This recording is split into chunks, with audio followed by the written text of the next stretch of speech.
bhavatu sahanau bhunaktu sah viryam karavavahai tejasvinavadhitamastu ma vidvishavahai. Om Shanti Shanti Shanti. First and the last shloka of the dhyana shlokas, you also chant wherever you are with me.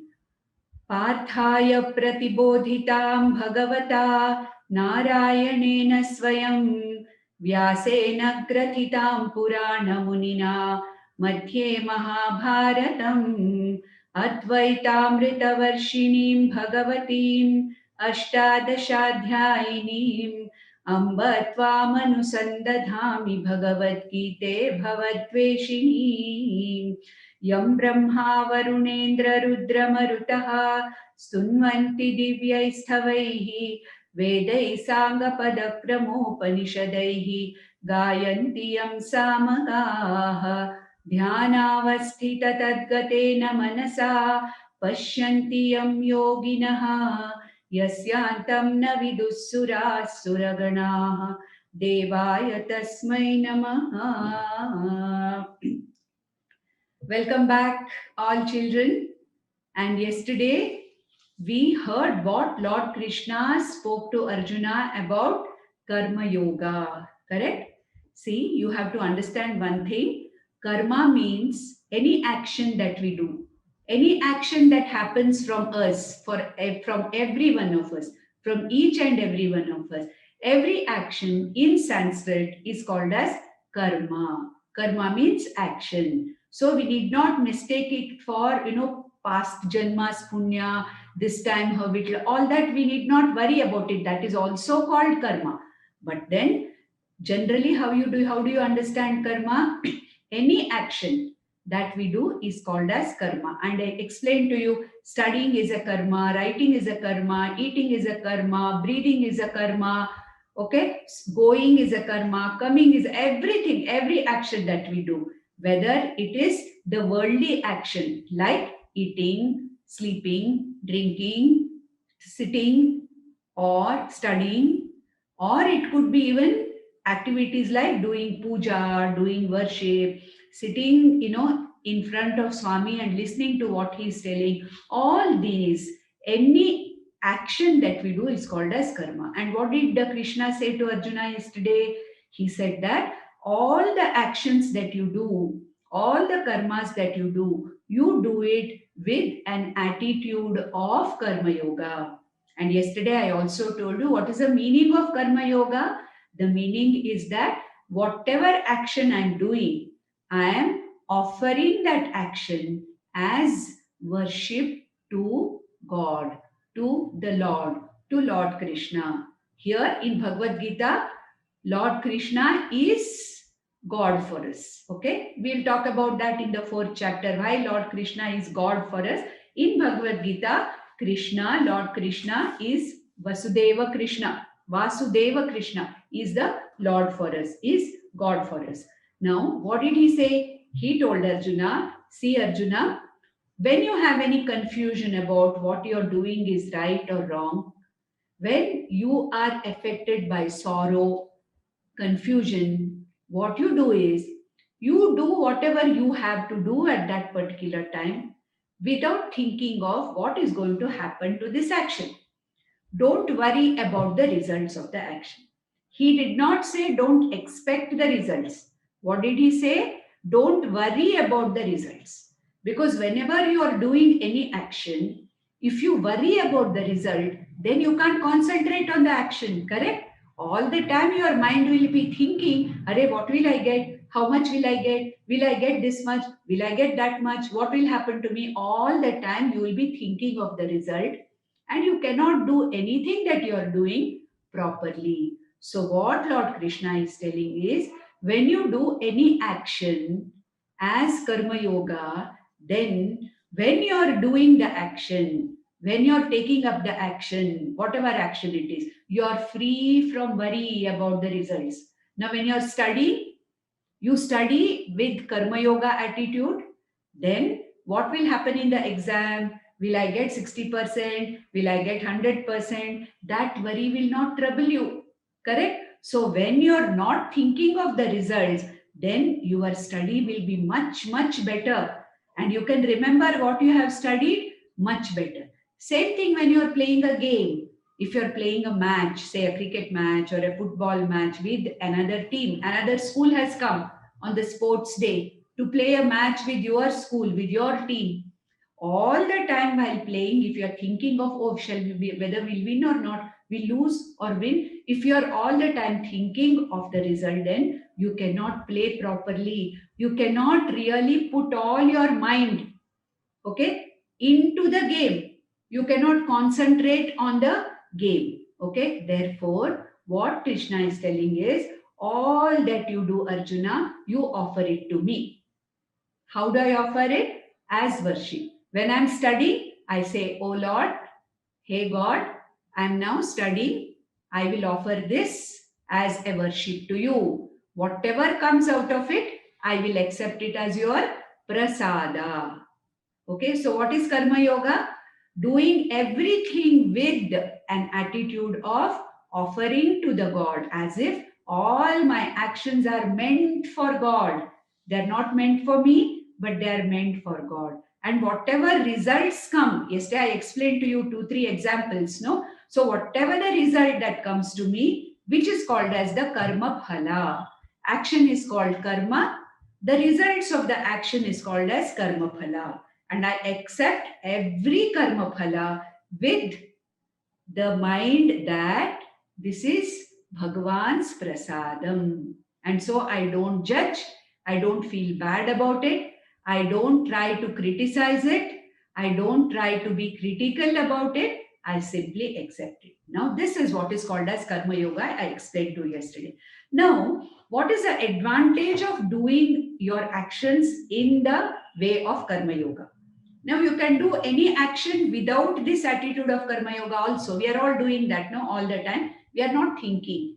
We are simply doing the action. Most of the time we are thinking of what results will come, whether they'll come or not, how will it be, what will I do, all that. But Lord Krishna says that if you do all your actions, Arjuna, with the attitude of karma yoga, there will be so many advantages, so many good things will happen to you.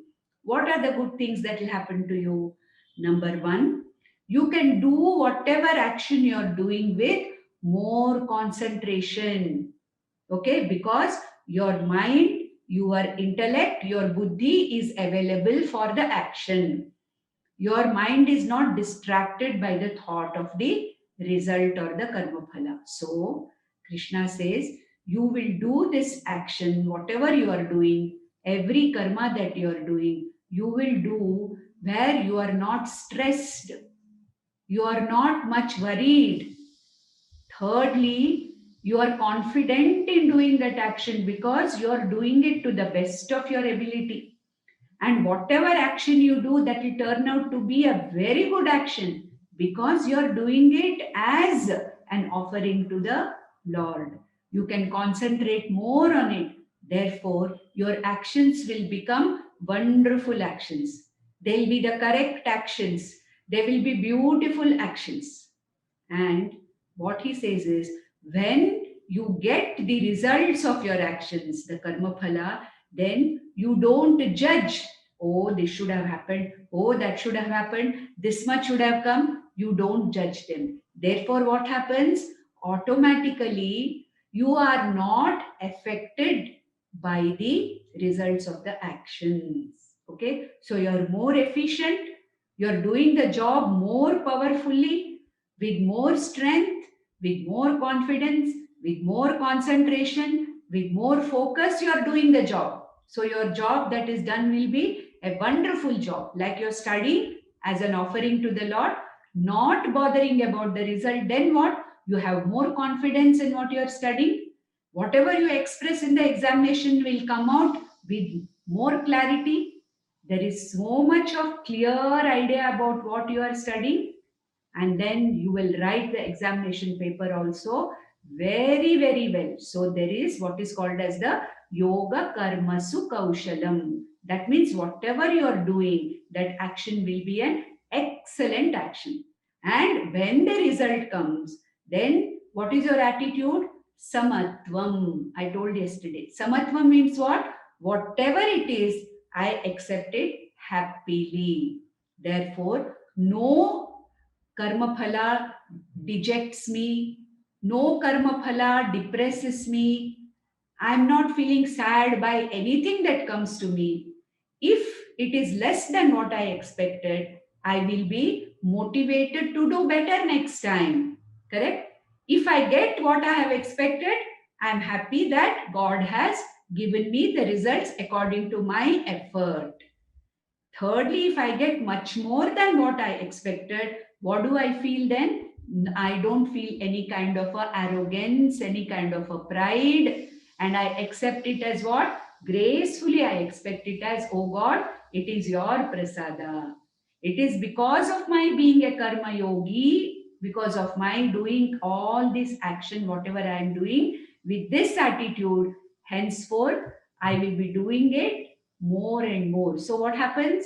My karma yoga attitude will become stronger and stronger and stronger. And Krishna says, listen to this carefully. Krishna says that once you keep on doing this karma yoga over a period of time, Lord Krishna says that your mind will not be full of all those disturbances. Your mind will be less disturbed. Your mind will be calm. Your mind will be quiet. There will be no sorrow. Okay? And there is no tension. There is no anxiety about what is going to happen. There you're not thinking of what happened in the past and feel bad about it. So what Krishna is telling is, your mind becomes a calm and quiet mind. And there is a lot of peace in your mind, shanti in your mind. And he says, such a mind will grasp whatever further teaching I am going to give you.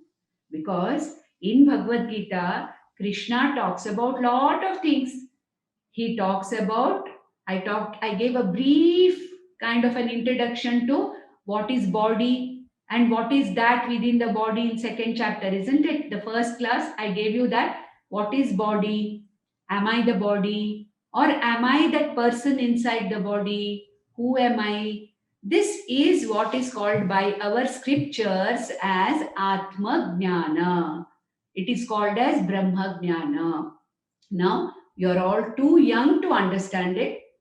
So, I'm giving you very, very, very briefly small amounts of what Krishna was telling Arjuna regarding Atmajnana. Now, Krishna says to Arjuna, see, you have to follow Karma Yoga as a step to go to the next class of Jnana Yoga. Correct? Supposing you want to go to 5th standard. Then you are in the 3rd standard or 2nd standard. Can you directly go to the 5th standard? You cannot go, isn't it? You have to first finish your 3rd standard, go to the 4th standard. Why? Because when you go from 3rd standard to 4th standard, your buddhi, your mind will be capable of receiving more. Isn't it? The portions in your science, maths, in all subjects become deeper. You will be able to learn something more when you go to the 4th standard. And that is a preparation to go to the 5th standard. Correct? So you have to prepare your mind for any knowledge. Can you go and learn something without preparation? No, isn't it? Can you straight away go and play a match? No, you have to join a team. You have to practice in the team. And then if you are in the cricket field, you have to first start being a fielder. Then slowly you will probably become one day an opening batsman. Correct? Like that, to get any knowledge, to learn anything, we have to start from the first step. Like if you want to learn music, say, if you want to sing Tyagaraja Kriti, where should you start? You should start from Saregama Padanisa, correct? And you have to start with Sarale Varse, Janti Varse, all that, you know that, isn't it? So straight away you can't sing Tyagaraja's Kriti, correct? Or Purandar Dasa's Kirtana. You cannot sing that. You have to start from the basics. So what Krishna is telling Arjuna here is, and through Arjuna he is telling all of us, look Arjuna and look children, the ultimate knowledge which completely frees you from sorrow. Okay, that knowledge which will make you free from sadness, make you free from confusion, is called as Atma-jnanam. And hey Arjuna, right now you are not prepared for this knowledge. Just like we people are not prepared, correct? Are we prepared? We are also not prepared for Atma-jnanam, no? We can just understand what is body, what is Atma. That's all I have told you now. Other than that, we are not capable of understanding what Atma is. Similarly, Arjuna also is not capable of understanding. Therefore, what did Krishna say? You start from the first step. Then only you can go to the second level. What is the first level or first step? Karma Yoga is the first level. And what happens by doing all your actions as Karma Yoga? Your mind will become calmer, quieter, and capable of receiving this more difficult knowledge called as Atma-jnanam. Understood? Now you don't have to worry. We are not going to talk to you about Atma-jnanam right now. When I go to the 4th chapter, in a very, very simple story-like manner, I'll tell you what is Atma-jnanam. Okay, but nothing more than that. But here in Bhagavad Gita now, Krishna is preparing Arjuna's mind to receive this Atma-jnanam. And he says, Karma Yoga is the preparatory step. Like before you go for final exam, don't you give preparatory examination in the school? You write, isn't it? Why preparatory examination? It prepares you for the final examination. Similarly, practice sessions prepare you for the final match. Correct? Similarly here, Krishna is telling Arjuna that you have to first do Karma Yoga. And after a long period of time, your brain, your buddhi, your mind will be capable of receiving whatever I am going to tell you later. Okay. So now what is Arjuna's Karma Yoga now? He has to fight the war. Correct? He is now in the battlefield. His duty is what? His swadharma is what? I told you 2 classes ago, swadharma. Whatever you have to do, whatever is your dharma, you have to follow that. Now, what is Arjuna's swadharma? To fight this war. And how should he fight this war? Krishna tells him, you should fight this war as Karma Yoga. That means this fighting of this war itself, you offer it to me as your puja, as your worship. Don't bother about whether you win, whether you lose, what happens. Leave the results to me. I will take care of the results. You only fight the war. You think of only fighting this war. With one pointed concentration, you only fight the war. That's what he said. And then Krishna says that this person, a person who does Karma Yoga and prepares his mind for this knowledge which Lord Krishna is going to give later in the later chapters of Bhagavad Gita, the person who has understood this very clearly, the person who has understood this knowledge very clearly is called as a wise man. Wise man means what? He is an intelligent person. Wise man. And in our Shastra, a person who has clearly understood the teachings of Bhagavad Gita, the teachings of Lord Krishna, the one who has understood the words of Bhagavan Krishna after having prepared by doing Karma Yoga, such a person is called as sthita-prajña. Okay? Sthita-prajña. We can also call him in English a wise person. Okay? An intelligent person. A wise person. Wise means what? The person who has the wisdom is called as a wise person. Correct? Merely knowledge is not enough. Correct? I know so many things, but I may not be wise. I may not have wisdom. What is the meaning of wisdom? A person who has understood something very, very clearly and deeply A person is supposed to have wisdom. And who is a wise man according to Bhagavad Gita? Who is a wise man according to Lord Krishna? The one who has done all his actions as karma yoga, and the one who has understood all the words of Bhagwan and understood what is this Atmajnanam. This person is called as a wise person. This knowledge is the wisdom that he has acquired. What knowledge? The knowledge of body and Atma. He has acquired it and he is wise.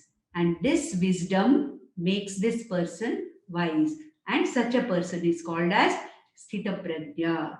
So Arjuna suddenly wants to know now. Arjuna has heard. Though Arjuna is not a sthita-prajña, we are also not sthita-prajñas. Then who are the sthita-prajñas? Do we see any sthita-prajñas in the society? Yes, our Swami is a sthita-prajña.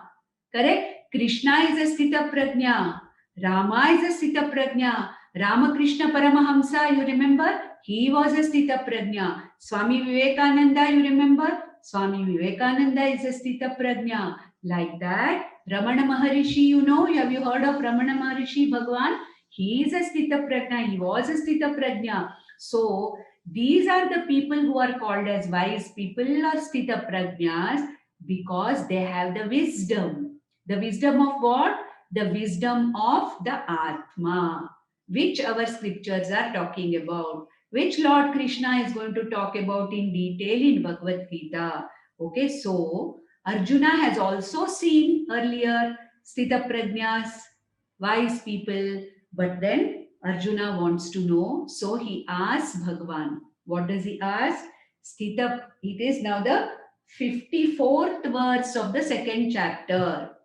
He says, sthita-prajñasya kā bhāṣhā, samādhi-sthasya keśhava, sthita-dhīḥ prabhāṣheta, kim āsīta vrajeta kim. So what is the meaning of this? Hey Krishna, I've heard that there are wise people in this world who have understood whatever you have taught. There are wise people in this world, people of wisdom, who have very clearly understood whatever scriptures are telling, whatever Upanishads are talking about, and they have clearly understood the Atma-jnanam. Now, how do they look? How do they speak? How do they walk about? How do they conduct themselves in the society? Now, Arjuna thinks that a sthita-prajña looks very different from all other people. But then Krishna says, no Arjuna, a sthita-prajña does not have to kombu illa sthita-prajñanige. And there is no halo, circling light. No, we see sometimes in our TV serials when Bhagwan comes, how do we see? One big light. It is going round and round and round like that, correct? Like that, we don't see anything like that in a sthita-prajña.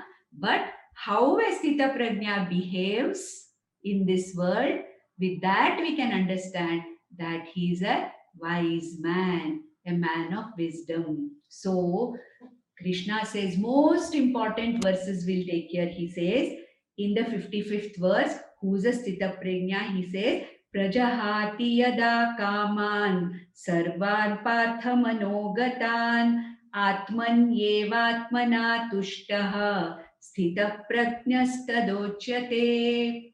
He says, a wise person does not hanker after things outside for his happiness. Okay? If he wants to be happy, if we want to be happy, what do we do? Oh, let us go and roam about in a mall. Then I'll be happy, no? Let us go and see a movie. That will give me some happiness. Correct? Let us read some novels. That will give me happiness. Or let me watch some sports program on the TV. Nothing wrong. There's nothing wrong in that. Okay? We have to experience all those things. There's nothing wrong. But what Krishna says is that for a sthita-prajña or a wise man, his happiness does not depend on anything outside. He is spontaneously, naturally happy. He's very happy. Have you seen small children? 1 year old, 2 year old. They're so happy, no, by themselves. They're not asking for anything. They're not bothered whether you give them anything or not. Isn't it? They're always smiling, happy, laughing, running around, okay, jumping up and down for no reason. They are very happy. They don't depend upon a TV program. They don't depend upon your computer game. They don't depend on your video game. They don't depend on anything else. They're so happy.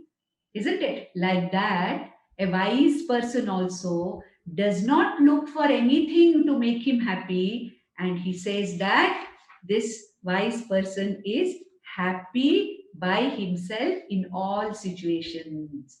Even in difficult situations, he is happy. He does not feel any kind of a sadness. Why? Because whatever comes, he takes as God's prasada. Correct? Correct? Isn't it? So it seems there was one a monk. That means there was one sannyasi with his students. With his students, shishyas. He was going about in a forest. And what happens? Sannyasis and shishyas, they go to each house and beg for food. Correct? And food is given to them. They eat. That is called as bhiksha. They go for bhiksha. They get the bhiksha and they eat. So whenever, these people used to get good bhiksha, it seems the sannyasi used to be the teacher, guru, used to be very happy. And he would laugh and say, I am very happy. Why? The students would ask Shisha, because you all got good, nice bhiksha today, so eat well. Then it seems one day what happened, they did not get any bhiksha anywhere. Nobody gave them food. For whatever reason, they didn't get food anywhere. Still then, it seems this guru was smiling. He was happy. So it seems the Shishas asked him, hey Guru, today we are not getting anything. We are not having anything to eat. Why are you so happy? So it seems the Guru said that I am happy that all of us, are going to experience what it means not to eat one day. Isn't it? Otherwise, every day we are eating. This also is given by God to us. God wants us to experience what it means not to eat one day. No problem, because God wants us today to fast. He wants all of us to fast. It is good for us to fast one day. It is healthy for us to fast one day. No need to feel sad. Be happy. So in any situation, this person, a sthita-prajña, a wise person, is happy. And then one more thing which he wants to talk about this sthita-prajña is in the 56th verse, he says, duḥkheṣhv-anudvigna-manāḥ sukheṣhu vigata-spṛihaḥ vīta-rāga-bhaya-krodhaḥ sthita-dhīr munir uchyate. This wise person, this sthita-prajña, in times of dukkha, see, we all have situations where there is possibility of dukkha, isn't it? We may be not feeling well. The body is not well. The body has some disease. So there is dukkha. Something happens in our family. Some very unfortunate thing happens in our family. Then also there is dukkha. Isn't it? We don't do as well as we think we have done in the examination. There is dukkha. But then he says, there is a thing called as sukha also. Correct? There is no dukkha constantly. Sometimes there is dukkha, sometimes there is sukha. Correct? For a few days, everything is going on well. Happy, happy, happy, happy. And some days, nothing is going on well. Oh, sad, sad, sad. Okay? Today, very nice, very happy. Tomorrow, I'm sad. Correct? So every day it changes. Correct? No day is same. Right? But then, this wise person does not get affected by that. If there is some situation which is causing dukkha, he says, it's all right. This is given by God to me. That will also go. Correct? And then, if a good situation comes, then also, he is not going to jump about in joy, because he knows that this is also given by God. This will also pass. Correct? So it seems one wise person, gave a ring to his shishya on his birthday. And it seems he said that, look, Whenever you are feeling very happy or whenever you are feeling very sad, you take the ring out and inside something is written. You see that. That's what the Guru said to the Shishya. Okay? And he told him, now you don't see. When you are all right, no sukha, no dukkha, everything is balanced, don't see. But when you are very much dukkha, when you have very dukkhi, too much of sorrow, sadness, or when you are extremely happy, jumping around, very, very proud and very arrogant that everything is happening right for me and all that. In such situations, you see, you remove your ring and see what is written here. Okay, so it seems he wore the ring because Guru had given and he forgot about it. And one day he was feeling very sad because something very wrong happened in his life and he was feeling very sad. What to do now? I'm feeling so depressed. I'm so sad. What to do? Suddenly he remembered, oh, my Guru, before he left, he had given me a ring. So let me see. He opened the ring and saw inside. You know what was written? This too shall pass. Means this will also go. It won't be permanent. And one day when he was in very, very happy situation, that time also he remembered his Guru. When he opened the ring, same thing. This too shall pass. What is the meaning of that? Neither sukha nor dukkha are permanent. Everything comes and goes, comes and goes, comes and goes. So, who is a wise person? Who does not get affected when sorrow comes? He is peaceful. When happiness comes also, he is peaceful. When he is sad, when sorrow comes, he is not simply sitting and going and sleeping, muskakond malkolala avanu. Nanenu beda, nanenu madalla. He doesn't say that. Okay? He still very, very actively does what he has to do, knowing fully well that this situation also will change. When he is very happy also, he knows this situation also will change. Therefore, who is a wise man? Number one, he is happy within himself. He doesn't look for anything else outside to make him happy. Secondly, in the situations or sukha or dukkha, he does not get unduly affected by either sukha or dukkha. Then the third one, just another 4 minutes are there before we complete.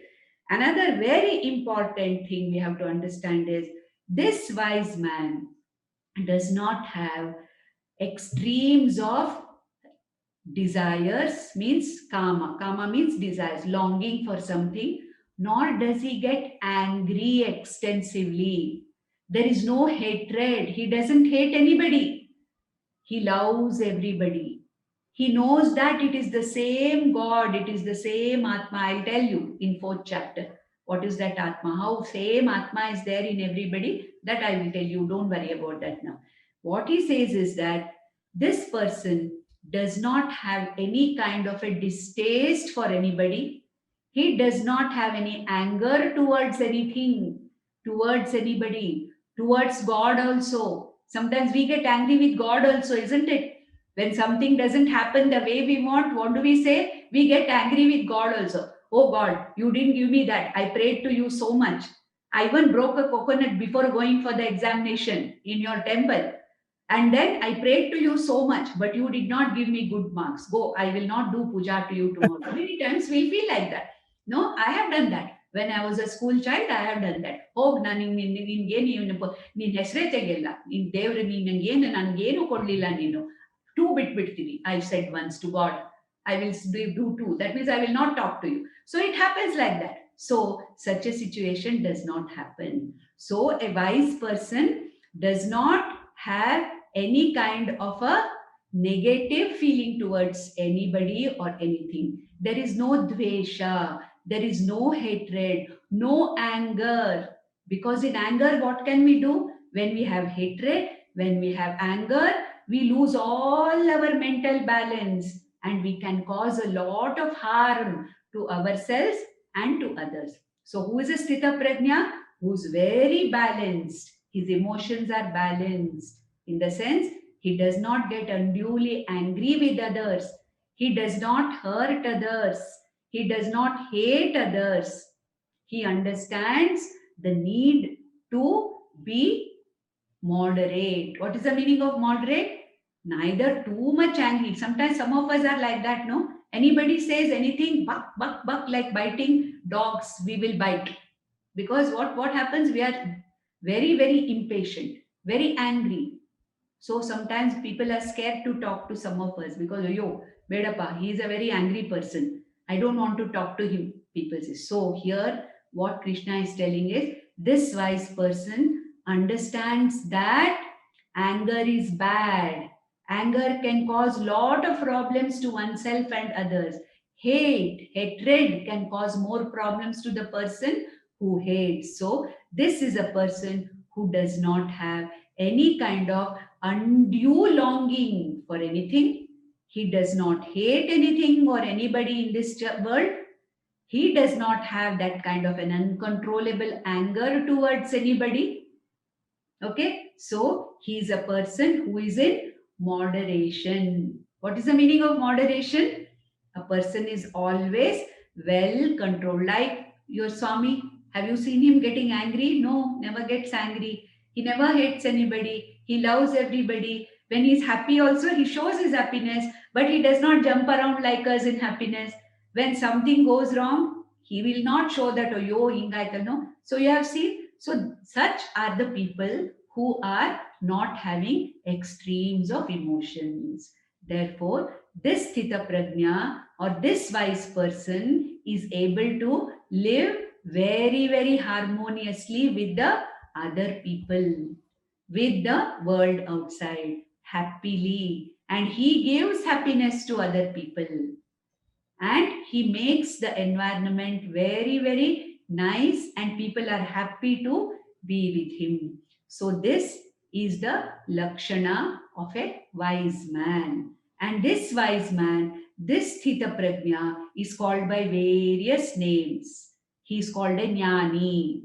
He is called a buddha. He is called as a sthira-prajña. He is called as a dhīra. Now Lord Krishna is going to use many of these names for this kind of a wise person or a sthita-prajña. So with this, we have completed the second chapter in 4 sessions. So what you're going to do tomorrow, you're going to revise on what are the 4 sessions, 4 sections of the 4th chapter and what we talked about each section, that you are going to have a revision of the second chapter. Om Shanti Shanti Shanti.